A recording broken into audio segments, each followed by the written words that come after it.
Platon.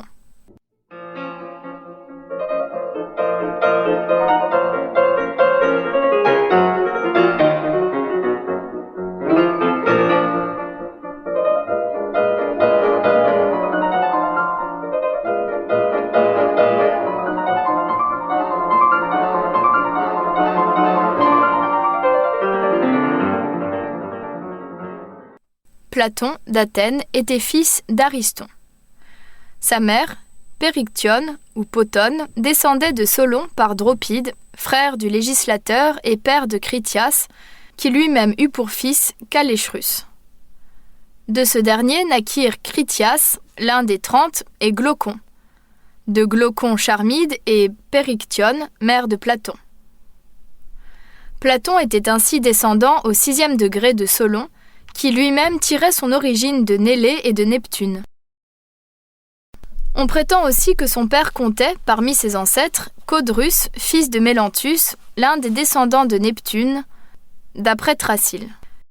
Suivant un bruit accrédité à Athènes et reproduit par Speusippe dans le banquet funèbre de Platon, par Cléarque dans l'éloge de Platon et par Anaxylide au second livre des philosophes.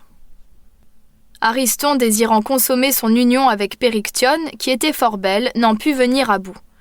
Il renonça alors à ses tentatives et vit Apollon lui-même dans les bras de sa femme, ce qui le détermina à ne point l'approcher jusqu'après ses couches. Platon naquit, suivant les chroniques d'Apollodore, la première année de la 88e Olympiade, le 7 de Thargélion, jour où les habitants de Délos croient que naquit Apollon. Il mourut, au dire d'Hermippe, à un repas de noces, la première année de la 108e Olympiade, à l'âge de 81 ans. Néante prétend d'un autre côté qu'il mourut dans sa 84e année. Il était donc de 6 ans plus jeune qu'Isocrate, puisque celui-ci naquit sous l'archontat de Lysimachus et Platon sous celui d'Aminias, l'année même où mourut Périclès. Antiléon dit, dans le dernier livre des temps, qu'il était du dème de Colytus. Mais d'autres le font naître à Égine, dans la maison de Phidiadas, fils de Thalès.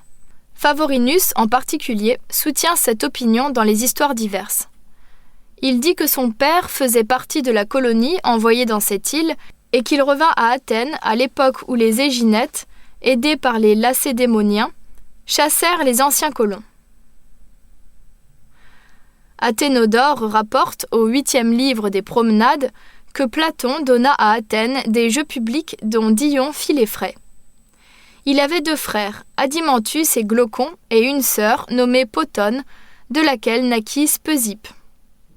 Il étudia les lettres sous Dénice, qu'il cite dans les Rivaux, et la palestre sous Ariston d'Argos.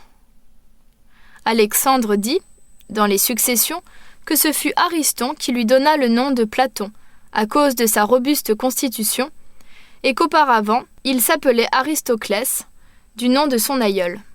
D'autres prétendent qu'on l'avait surnommé ainsi à cause de l'ampleur de son style. Néante voit là une allusion à la largeur de son front. Quelques auteurs, entre autres Dicéarque, dans Lévi, ont également prétendu qu'il avait disputé le prix de la palestre aux Jeux ismiques. Il avait aussi, dit-on, cultivé la peinture et composé des ouvrages poétiques, d'abord des dithyrambes, puis des chants lyriques et des tragédies. Timothée d'Athènes dit, dans Lévi, qu'il avait la voix grêle. On raconte encore à son sujet le fait suivant.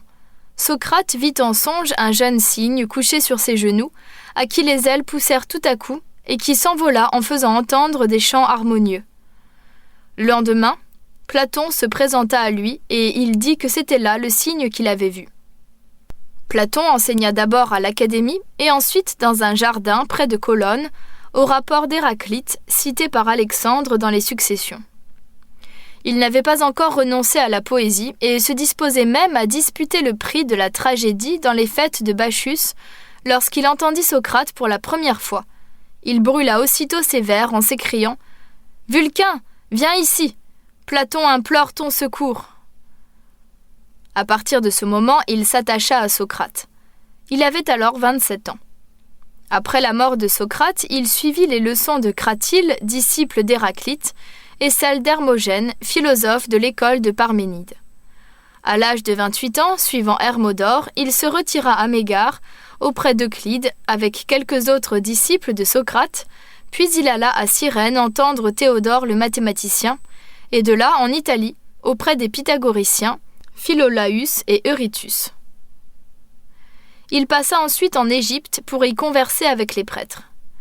Euripide l'accompagnait, dit-on, dans ce voyage. Il y fit une maladie dont les prêtres le guérirent avec de l'eau de mer. C'est là ce qui lui a suggéré ce vers « La mer lave tous les maux des hommes ». C'est aussi ce qui lui a fait dire avec Homère que tous les Égyptiens étaient médecins. Platon avait encore dessein d'aller trouver les mages, mais la guerre qui désolait l'asile en empêcha. De retour à Athènes, il se mit à enseigner à l'académie. C'était un gymnase planté d'arbres et ainsi appelé du nom du héros Académus, comme l'atteste Eupolis dans les soldats libérés. Sous les promenades ombragées du dieu Académus, Timon dit également, à propos de Platon, « À leur tête marchait le plus large de tous, un agréable parleur, rival des cigales qui font retentir de leurs chants harmonieux les ombrages d'Ecadémus. » Remarquons ici que le mot académie s'écrivait primitivement avec un E, Écadémie. Platon était ami d'Isocrate. Praxiphane nous a conservé un entretien sur les poètes qu'ils eurent ensemble dans une maison de campagne où Platon avait reçu Isocrate. Aristoxène dit qu'il prit part à 3 expéditions, celle de Tanagre, celle de Corinthe et celle de Délium, où il remporta le prix de la valeur. Platon a fait un mélange des doctrines d'Héraclite, de Pythagore et de Socrate.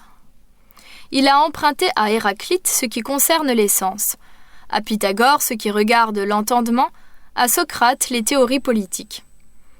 Quelques auteurs, entre autres Satyrus, prétendent qu'il écrivit à Dion, en Sicile, de lui acheter auprès de Philolaüs 3 ouvrages pythagoriciens moyennant 100 mines.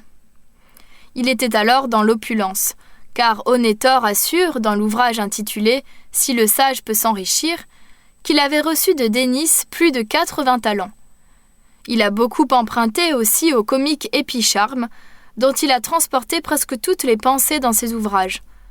Telle est du moins la thèse soutenue par Alcimus dans les 4 livres à Amintas. Il dit dans le premier « Platon ne fait bien souvent que reproduire Épicharme. Examinons en effet. Platon appelle sensible ce qui ne conserve jamais ni la même qualité, ni la même quantité. » Nous espérons que vous avez apprécié cet aperçu.